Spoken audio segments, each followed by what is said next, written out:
এ পর্যায়ে আমরা আলোচনা করব 2A 1A স্ল্যাবের ক্ষেত্রে আমরা একটা বার সম্পর্কে কিন্তু 1A স্ল্যাবের প্রাথমিক ক্লাস আলোচনা করেছিলাম, সেটা হচ্ছে টেম্পারেচার বা শিঙ্কেজ বার, যেটা আমরা রিইনফোর্সমেন্টের ডিটেলিংয়ের যে একটা প্রাথমিক চিত্র বুঝিয়েছিলাম 1A স্ল্যাব বোঝানোর সময়। সেখানে দেখেছিলাম যে ডিস্ট্রিবিউশন বার যেটা বরাবর আর কি টেম্পারেচার বার থাকে, অর্থাৎ লং স্প্যান বরাবর যেটা আমরা বার দিই সেটা হচ্ছে টেম্পারেচার বার দিই, আর শর্ট স্প্যান বরাবর মেইন রিইনফোর্সমেন্ট দিই, সাথে দিই হচ্ছে আমরা ক্র্যাঙ্ক বার এবং একটা এক্সট্রা টপ বার দিই।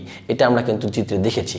তো সেই যে টেম্পারেচার লং স্প্যান বরাবর যে আমরা টেম্পারেচার বা শিঙ্কেজ বারটা দিচ্ছি, এইটার ডিজাইন প্রসিডিওরটা কেমন হবে, ডিজাইন ফর্মুলা কেমন হবে এবং কেন দেওয়া হয় সেই বিষয়টা নিয়ে আমরা আলোচনা করব।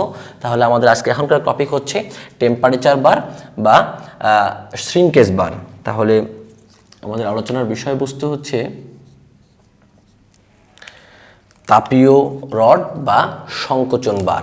ঠিক আছে, সংকোচন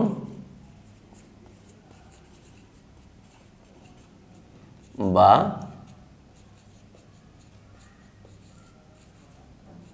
তাপীয় রড, যাকে বলা হচ্ছে টেম্পারেচার বা শিঙ্কেজ বার। টেম্পারেচার শর্ট ফর্মে লিখলাম আমি, টেম্পারেচার অর শিঙ্কেজ বার।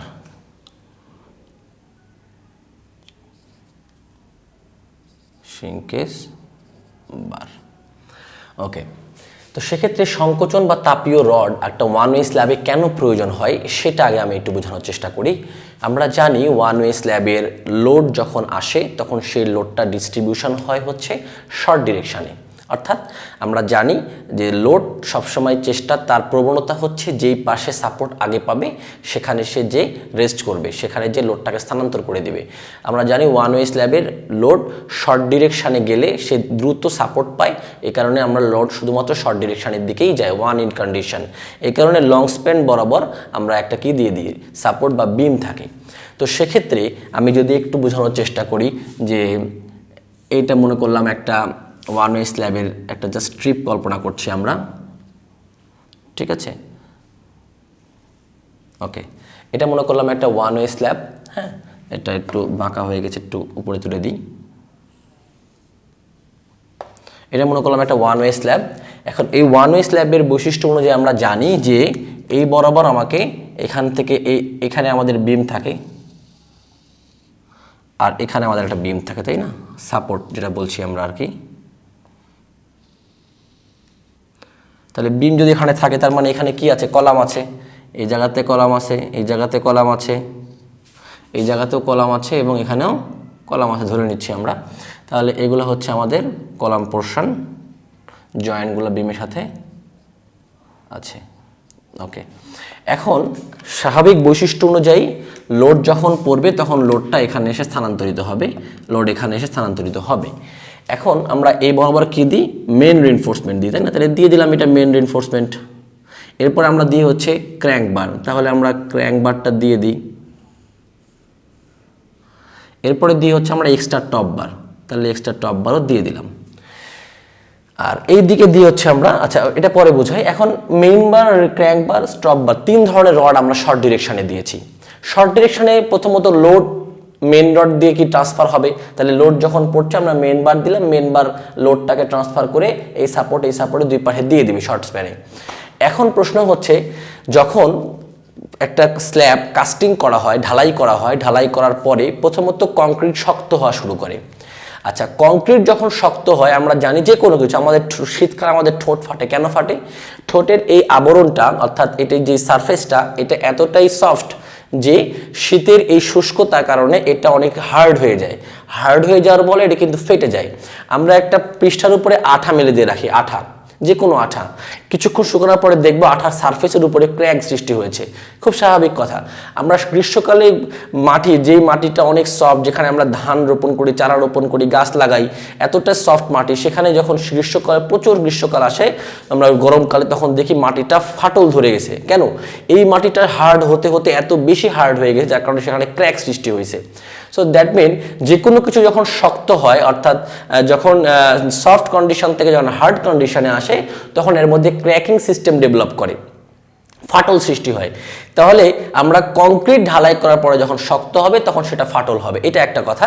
এবং দ্বিতীয় কথা হচ্ছে এই স্ল্যাবটা তাপ যখন হ্রাস পাবে, অর্থাৎ টেম্পারেচার যখন স্ল্যাব থেকে হ্রাস পাবে, তখন কিন্তু এই স্ল্যাব একটা সংকোচন প্রবণতা ক্রিয়েট করবে।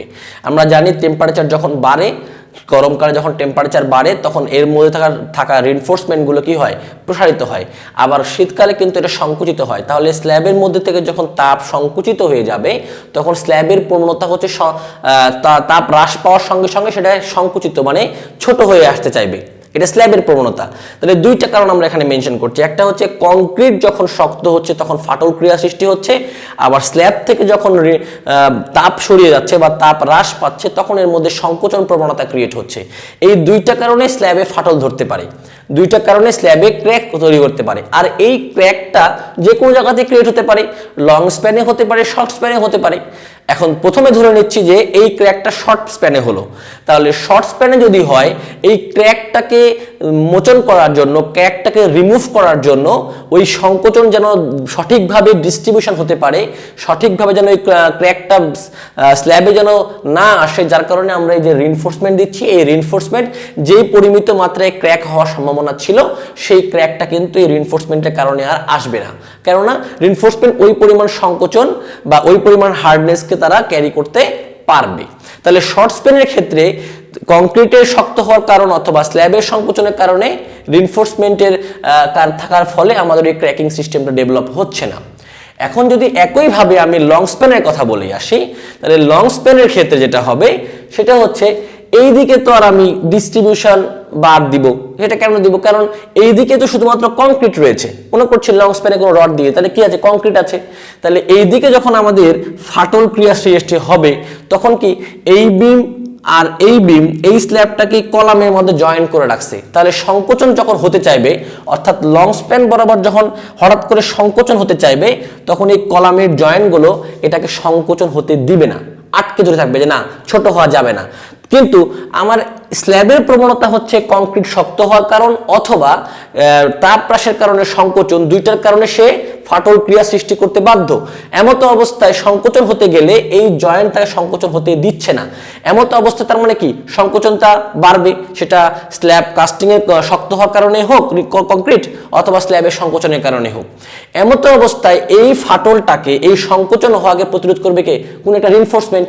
কারণ এইটুকু তো শুধুমাত্র এই বিম বরাবর আটকাতে পারবে, কিন্তু পুরো স্ল্যাবকে তো আটকাতে পারবে না, পুরো স্ল্যাবের সংকোচনকে তো সে আটকাতে পারবে না, রিমুভ করতে পারবে না। আবার কংক্রিট শক্ত হওয়ার কারণে যে স্ল্যাবটা ক্র্যাক সৃষ্টি হতো সেই ক্র্যাকটাকে আটকাবে কে, সেই ক্র্যাকটাকে রিমুভ করবে কে, এই বরাবর না হলে রিনফোর্সমেন্ট ক্র্যাক মানে শর্ট স্প্যান বরাবর রড দিয়েছিলাম যার কারণে হয়েছে। কিন্তু লং স্প্যান বরাবর কংক্রিট শক্ত হওয়ার কারণে ক্র্যাক হোক অথবা তাপ হ্রাসের কারণে স্ল্যাবের ক্র্যাক হোক, এটাকে রিমুভ করার জন্য এই বরাবর তো কোনো রিনফোর্সমেন্ট বা রড দেওয়া নাই। দ্যাট ইজ হোয়াই আমাদেরকে এই বরাবর একটা রড প্রোভাইড করতে হবে, যেটাকে আমরা তাপীয় রড বলবো। তাহলে ওয়ান ওয়ে স্ল্যাবের বোঝানোর উদ্দেশ্য হচ্ছে ওয়ান ওয়ে স্ল্যাবে শুধুমাত্র লং ডিরেকশনে লং স্প্যান বরাবর আমরা টেম্পারেচার বার বা শ্রিঙ্কেজ বার দিব, যেটা টু এ স্ল্যাবে প্রয়োজন নাই। প্রশ্ন আসতে পারে কেন টু এ স্ল্যাবে প্রয়োজন নাই, কারণ টু এ স্ল্যাবে আমরা যেমন শর্ট স্প্যান বরাবর মেন রিনফোর্সমেন্ট, ক্র্যাঙ্ক বার বা এক্সট্রা টপ বার দিয়েছি, লং স্প্যান বরাবর তো আমরা এই তিনটা রডই বসাবো, যেটা আমরা টু এ স্ল্যাবের সময় দেখেছি। তাহলে টু এ স্ল্যাবের যে পরিমাণ ক্র্যাকিং আসতে পারে তাপের কারণে, সেটা কিন্তু মেন রিনফোর্সমেন্ট বা ক্র্যাঙ্ক বার বা এক্সট্রা টপ বার দ্বারা রিমুভ হবে। তাহলে শর্ট স্প্যান এবং লং স্প্যানে একই পরিমাণ রড থাকার কারণে আমরা টু এ স্ল্যাবে কোনো টেম্পারেচার বার দিব না।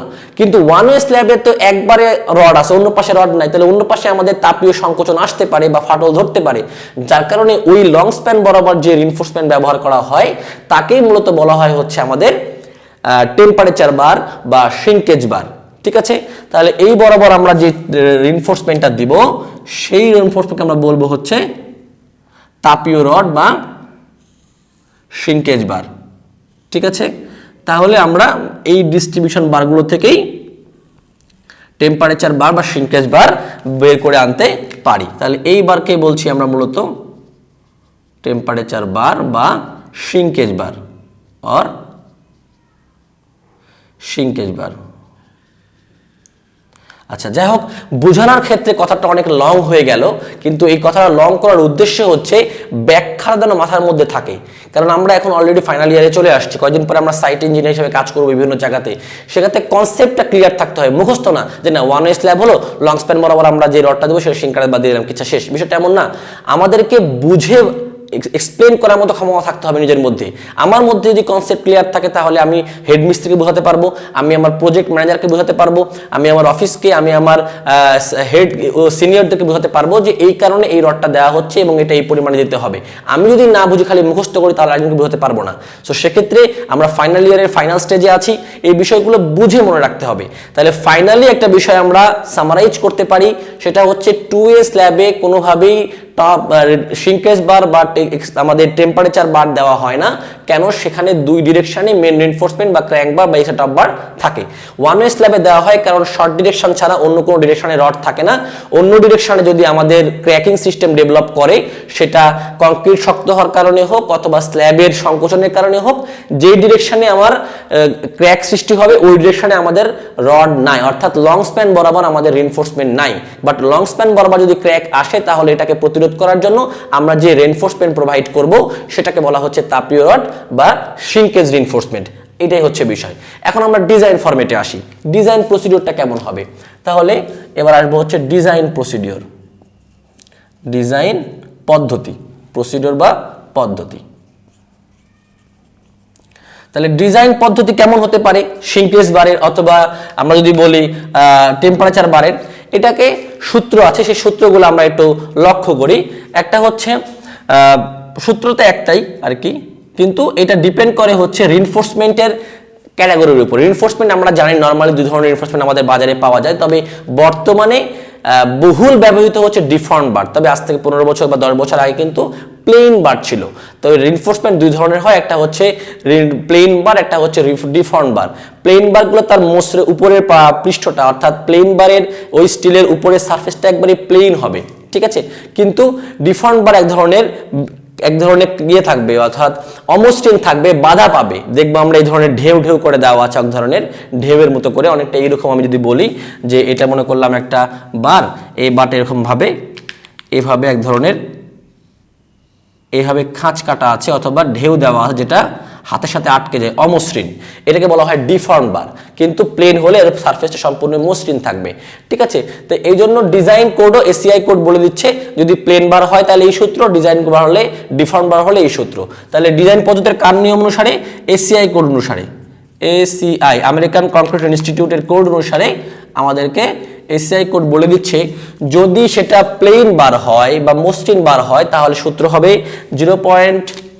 তাহলে আমরা বলতে পারি প্লেন বার। প্লেন বারের ক্ষেত্রে আমার এটার জন্য আমাদের তাপীয় রডের মানে পুরুত্ব কত, তাপীয় রডের পরিমাণ কতটুকু হবে সেটা হচ্ছে। তাহলে ডিজাইন পদ্ধতি বলতে আমরা ডিজাইন পদ্ধতি কি বের করব? ডিজাইন পদ্ধতি বের করবো যে তাপীয় রডের ন্যূনতম পরিমাণ। তাহলে আমরা একটু লিখে দিই, তাহলে অনেকের বুঝতে সুবিধা হবে। ডিজাইন পদ্ধতিতে আমরা শিখবো হচ্ছে তাপীয় রডের ন্যূনতম পরিমাণ। তাহলে টেম্পারেচার বার এর ন্যূনতম পরিমাণ কতটুকু লাগবে, টেম্পারেচার বার, সেটা আমাকে বের করতে হবে। তাহলে একটা হতে পারে হচ্ছে আমাদের কোন নিয়ম, একটা হতে পারে হচ্ছে আমাদের প্লেন বার, একটা ডিফর্ম বার। তাহলে আমরা প্রথমে বের করবো হচ্ছে প্লেন বার। প্লেন বারের জন্য এটা পরিমাণ কতটুকু লাগবে? প্লেন বারের জন্য লাগবে হচ্ছে আমার সূত্র হচ্ছে 0.0025 বিটি। এটা একটা সূত্র। প্লেন বারের ক্ষেত্রে আমরা কতটুকু? 0.0025 বিটি। আচ্ছা, আরেকটা কি? ডিফর্ম বার। তাহলে আমরা বলতে পারি হচ্ছে ডিফর্ম বার।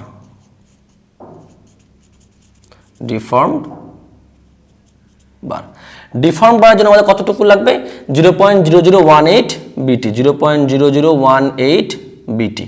তাহলে দুটো সূত্র আমরা পেলাম। যদি প্লেন বার হয় তাহলে প্লেন বারের ক্ষেত্রে আমার ন্যূনতম কতটুকু লাগছে? 0.05। এটাতে এরিয়া কিন্তু, ঠিক আছে। অর্থাৎ কি পরিমাণ লাগবে বলতে, এতটুকু এরিয়াতে আমার টেম্পারেচার বার লাগবে। এখানে আবার এমন না যেটা কেজিতে আসবে, এটা কিন্তু এরিয়াতে, বিটি ক্ষেত্রফলে আসবে। এরিয়া, এতটুকু এরিয়াতে আমার টেম্পারেচার বার লাগবে। এখানেও আমাদের এতটুকু এরিয়াতে আমার টেম্পারেচার মানে এতটুকু এরিয়াতে বলতে এতটুকু এরিয়ার টেম্পারেচার বার লাগবে, মানে এমন না যে স্ল্যাবের এই অংশটুকু বোঝাচ্ছে, বিষয়টা হচ্ছে মোট লোহার ক্ষেত্রফল এত, মোট লোহার ক্ষেত্রফল কতটুকু, এতটুকু, মোট শ্রিঙ্কেজ বার বা মোট টেম্পারেচারের বারের ক্ষেত্রফল কত, এতটুকু। মনে করলাম এই স্ল্যাবে যতটুকু টেম্পারেচার বার লাগবে বা যতটুকু শ্রিঙ্কেজ বার লাগবে তার সম্পূর্ণ অংশের ক্ষেত্রফল, মনে করলাম 10টা রড লাগবে, তাহলে 10টা রড মিলে কতটুকু এরিয়ার, এতটুকু এরিয়ার ক্ষেত্রফলের আমার রড লাগবে, এতটুকু এরিয়ার ক্ষেত্রফলের আমার এতটুকু এরিয়ার রড আমার লাগবে। এটা কিন্তু স্ল্যাবের পার্সপেক্টিভে নয়, রিনফোর্সমেন্টের পার্সপেক্টিভে, তাপীয় রডের পার্সপেক্টিভে, তাপীয় রডের পয়েন্ট অফ ভিউ থেকে। তাপীয় রডের মোট ক্ষেত্রফলের পরিমাণ লাগবে এতটুকু, তাপীয় রডের মোট ক্ষেত্রফলের পরিমাণ লাগবে এতটুকু, প্লেন বার হলে এতটুকু লাগবে, প্লেন ডিফর্ম বার হলে এতটুকু লাগবে। আমরা যখন ম্যাথমেটিক্স করব তখন বিষয়টা আরো ক্লিয়ার হয়ে যাবে। ওকে, তাহলে এখানে বিটা হচ্ছে ওই যে 1 মিটার ফালি আমরা বলেছিলাম যে স্ল্যাব সবসময় ডিজাইন করা হয় 1 মিটার স্ট্রিপ বিবেচনা করে, তাহলে বিটা হবে সেন্টিমিটারে গেলে বা এম কেসে গেলে সেন্টিমিটার 100 সেন্টিমিটার হবে, তাহলে B equal to 1 metre strip বা 100 সেন্টিমিটার স্ট্রিপ। আর টিটা হচ্ছে স্ল্যাবের থিকনেস, স্ল্যাব থিকনেস। ঠিক আছে, তাহলে এইটা হচ্ছে মূলত কনস্ট্যান্ট ভ্যালু আর বিটা হচ্ছে 1 মিটার বা 100 সেন্টিমিটার। আর যদি আমাদের এফপিএস ইউনিটে হয় তাহলে এ বি ইকুয়াল টু কিন্তু 12 ইঞ্চি বা 1 ফিট, 1 মিটার বা 1 ফিট বলতে পারি, আর 100 সেন্টিমিটার বা 12 ইঞ্চি। ঠিক আছে, যেটাই বলি এভাবে আমরা সংকোচন বা তাপীয় রডের এরিয়া বের করতে পারবো। এরপরে একটা রডের এরিয়া দ্বারা ভাগ করলে কতগুলো কত মিলিমিটার ডায়ার রড লাগবে আমরা ক্যালকুলেশন করতে পারি। এস্টিমেটে শিখেছি, আবার ডিজাইনও শিখবো। ঠিক আছে, পরবর্তী ক্লাসে আমরা ডিটেলস বিষয়গুলো যখন আসবে এটা ডিজাইন, তখন আমরা এটার মূল ডিজাইন করলে আরো বেশি ক্লিয়ার হয়ে যাবে ইনশাআল্লাহ। আমরা এখন সূত্রের প্রসিডিউরটা শেখাচ্ছি। ধন্যবাদ সকলকে।